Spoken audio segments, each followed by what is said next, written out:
Hey guys, welcome to episode 2 of Don't Make Me Famous. I am your host, Michael Santiago.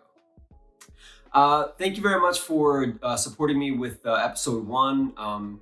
It means a lot. It truly does to get these conversations started to a point where we can potentially start to make some change and within the communities of the arts. Okay, so in this episode, I wanted to take a opportunity to talk about our legends, man. These people are and were very influential to myself, as well as many other people, I'm sure. They helped shape the kind of artist and person that I am today. And I want to start with a person that I mentioned on episode 1, the immortal Raul Julia, or as a lot of people will know him as Gomez Addams. He's the actor that played Gomez Addams. Like I said, immortal. I mean, he's one of those once in a lifetime actors, once in a lifetime artists. He just so happens to be of the same island that my people are from, Puerto Rico. He was just a powerhouse, such a presence. People know him from Addams Family, but he was also magnificent in action films too, like Street Fighter opposite Jean-Claude Van Damme, which he brought his presence and his voice and his being to that action blockbuster movie that that normally doesn't allow for that type of presence. He really brought himself to that, and that was one of the best things. I didn't even know who this guy was at the time. I just remember being like enamored by him. I was like, man, like, yeah, yo, Bison is the shit. Like, Bison is like the shit. He's not doing half the stuff that Van Damme was doing, all the flips and kicks and all that shit, but he was doing he commanded the screen, and just his presence was just undeniable. So for me, it was always a treat when I saw that movie. So especially, at such a young age, it was one of those things where it's like, who the fuck is this guy? Like, I didn't know what an actor was at that point. TV and movies were just TV and movies. And it was just amazing. But then he turns around and he does Kiss of the Spider Woman. Holy shit. It's one of those films where it's like, you're very happy that he did this type of film. And you're also saying to yourself, nobody else could have done this shit. I don't care. Pick an era, whatever. Kiss of the Spider Woman was ridiculously great. It was such a film. Oh my God. It encompassed a lot of the things that still go on in this day and age. Antonio Banderas is also one of those greats, but and I'll touch on him in a second. But yeah, man, like Raul Julia was just outside of the screen, he was on stage and doing Shakespeare in the Park with fucking Meryl Streep, arguably the biggest actress in the world, like of all time, possibly. You got to give credit where credit is due. And man, like, he was just on par with her, like, just not in a competition sense, but in a, this is who I am in front of you. And it was just again, he brought his presence. He brought himself. He was like a dancer, almost. He had that type of presence and command, and no matter who was opposite him, he just always brought himself.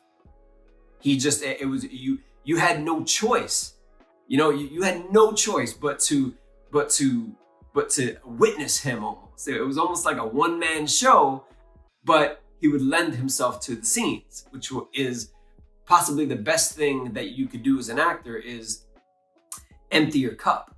You always want to have a space for what your scene partner rather is going to give you, so that they could fill your cup and you fill theirs. And and that's how a great performance is made. That's how a great scene is made. And so to be opposite of Meryl Streep and to be able to do that with such class and, such talent and such, just full embodiment of yourself, and just like that shit was amazing. I was not a Shakespeare dude at all. Like, it was just one of those things where it's like, like you grow up in the hood, that you don't really get exposed to that unless, some brave teacher takes you to see a play or something, and God bless those guys for doing that, because that's, man, if not, we'd have to wait so much further in life to be exposed to that, and so it was just, Raul Julia was just amazing as an actor, as a human being, and just an entertainer. He's somebody that I absolutely try to emulate in not in the sense of who he is, but what he brought. I try to bring my full self, to be larger than life, because if we're on stage, if we're on film, on the small screen, on the big screen, it doesn't matter. Like, it all becomes a performance, and performances are to be bigger than life. They're an exaggeration of what's real, and it's a magnifying glass on something that you feel that might be this small, but you bring it to life. You be the biggest version of yourself while being truthful. Those are things that I believe that he projected on stage and in film, and it was something that I strive to do so myself, and will continue to. So Raul Julia, thank you very much for all that you've given and continue to give. And it was a really, really great loss. But and then we have Antonio Banderas, fucking Desperado,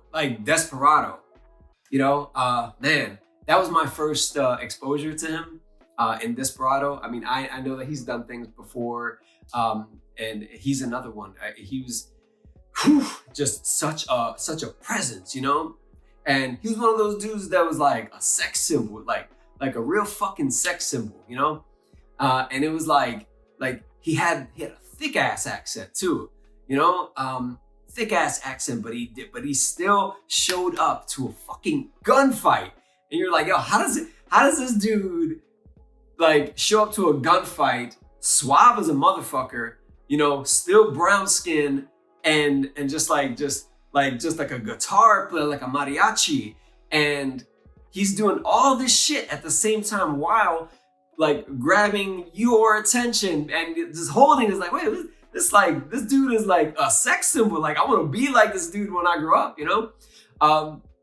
I mean, we got Desperado, we got like Zorro. Zorro was the first time that they made it cool to be like, let's call it what it is. He was like a Mexican Batman, right? Like, which is in the best way possible.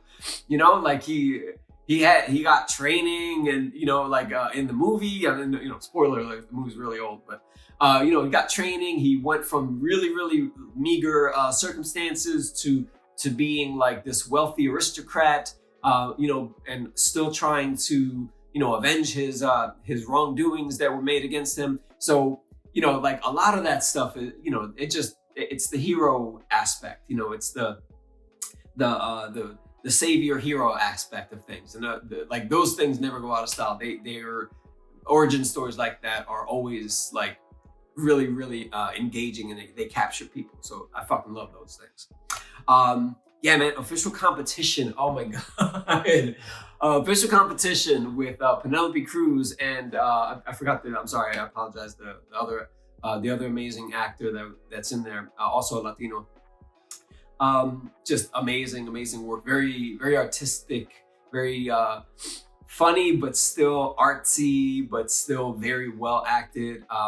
one of those great times where I get to hear a great performance in Spanish. Those don't come around too often.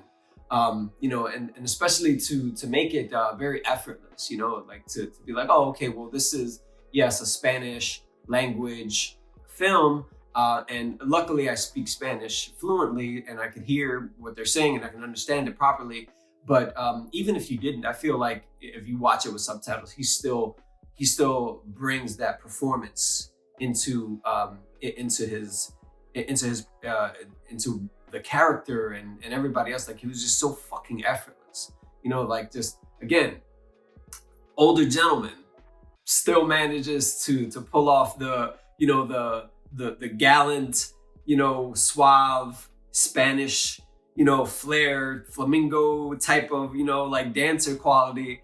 Like, and I feel like it's you either have that or you work your fucking ass off to try to imitate it, but you can't really quite get it. It has to be who you are in here.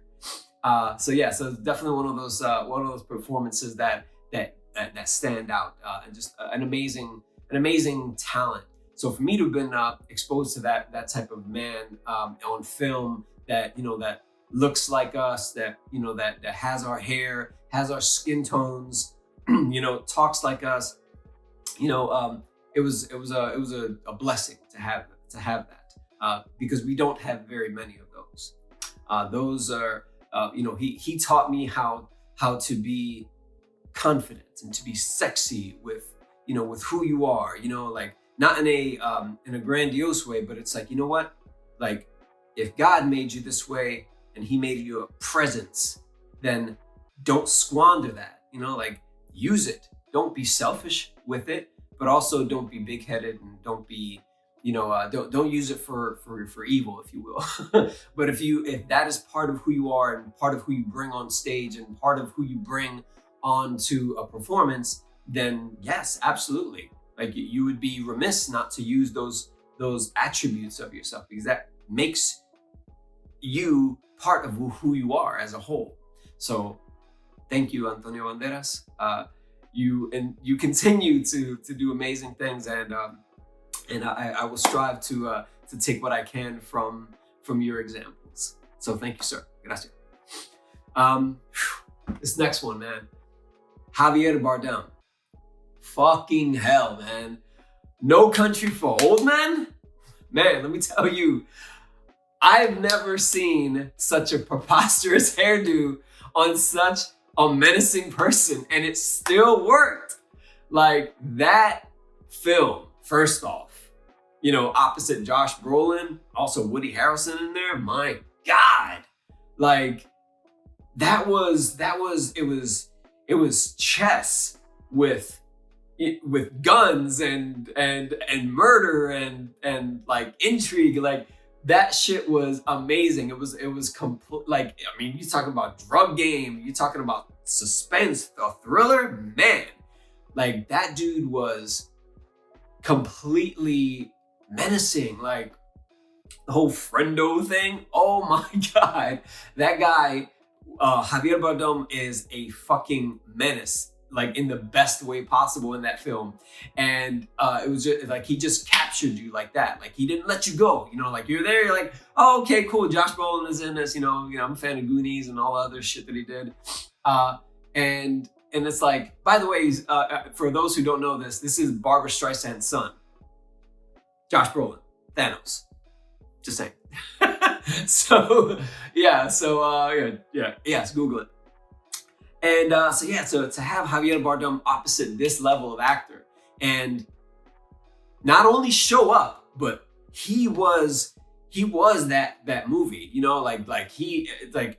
it was just like, he was not your typical, villain, like, he's somebody that just had he was like the Terminator without the skeleton, like, he was a man, and that was the biggest part of it. And he was like, he was like a Bond villain, and which he also played, I'll get into that in a second, without the dialogue. It was just like, he said very little, but his presence said so much.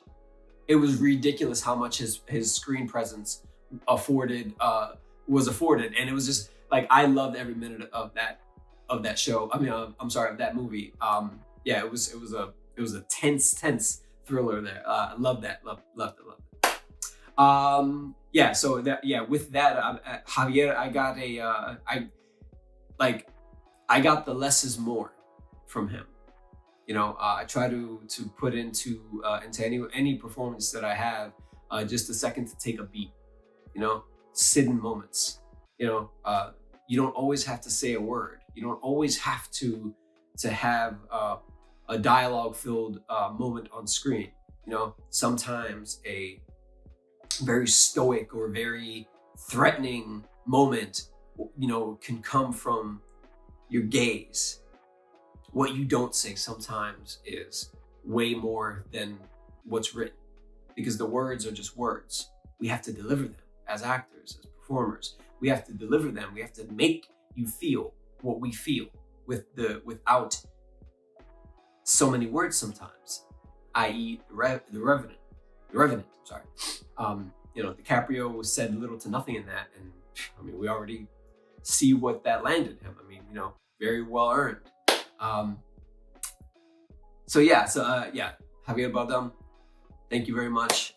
You continue to inspire. I will take what I can from you, and I will try to apply that to who I am as an actor and a performer. So, thank you. Gracias. It's important because, to see these types of actors that are Latino on the big screen is important, because it definitely shows the range and the complexity of Latino actors. You know, we're not all the help. You know, as I said in episode 1, we're not all the help. You know, we're not all drug dealers, and we're not all, you know, pistoleros and you know, all the common archetypes that they try to paint us as. You know, the stereotypical, you know, papa, and you know, no, we're not. Like, I mean, a lot of us, you know, had very wild lives in real life, and those stories haven't been told yet. You know, every like, yes, I get formulas, and formulas are important in some instances, but there is a lot that goes into who we are as a people, from many walks of life, and from all the Spanish-speaking countries, you know, the Latinos and the Hispanics. So you know, those three are just a very small example of how big and how much of a variety we have in terms of talent. You know, and there are three individuals who hail from different parts of the world, but are still Latinos, still Hispanics. I'm sorry, Latinos, and they just command such a presence, and they're not all the same, because we're not all the same.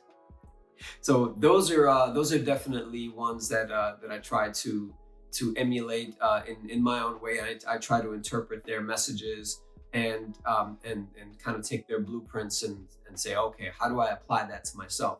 And how do I apply this to what I feel makes me a better performer, and what will continue to evolve me as a performer? That's the beauty of it. You know, I've been on multiple things that you know, that may try to make you a you know, like a stereotypical this, you know, like you know, whether that be the goofy Spanish actor, you know, that is, you know, trying to be the best friend, or, you know, all that shit. Like, that's fine. I mean, you know, if you can find work to, you know, to continue to, you know, pay you and enrich your life while you do things that feed your soul as an artist, I'm all for it. But there are, you know, there are things that we have to do to, we have to know when to say no. There are times where I will say no to a project, even if it's paying nice, you know, that, because it's something that I don't want to be pegged for, you know, or pigeonholed rather into this type of person. Like, oh, well, he's the commercial guy, or, oh, well, you know, he's always a gangbanger. Oh, well, he's always the person that hits women. You know, I've done a few things already to expose me in my very young acting career right now. I try to do my best to in my mind cultivate sort of a like like it's almost like I'm curating a museum of work, you know, and I'm the curator. I get to choose what goes into the museum. And so far in my, I feel really good about what I've put into my museum of work, a body of work. And I feel like it's very important to know when it's okay to say no. You know, you are a commodity for a lot of these agencies and agents and such, but you have to remind them that they work for you, and not in a negative sense. You know, like oh, you work for me. No, it's, you know, like you just have to. It's okay to know when to say no. You know what? I appreciate it. This is not in my direction that I want to take right now. I feel like I've done that. You know, be it whatever. You know, commercial work. You know, print.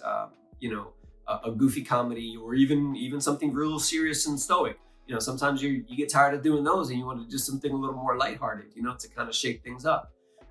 You know, comedy is probably the biggest hurdle that anybody can try to accomplish, you know, and overcome, because comedy's a beast.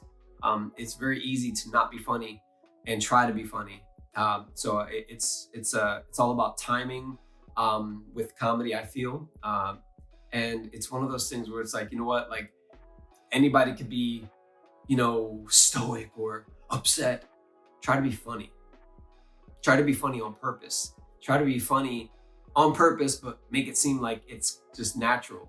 Like that is a task and a gift. So and you have to find a really good balance and happy medium for that to come off genuine, and still give yourself and find a reality and give the truth in what that performance is. So yeah, so so those are definitely things that I've come across and will continue to come across, and I cannot wait to see what is next for myself. And again, you know, to try to put into action what I have taken from our great examples, as you know, as that we get from our Latino and Latina family of actors and performers. You know, like, and it's a gift to be able to choose to do this line of work, and I'm forever grateful.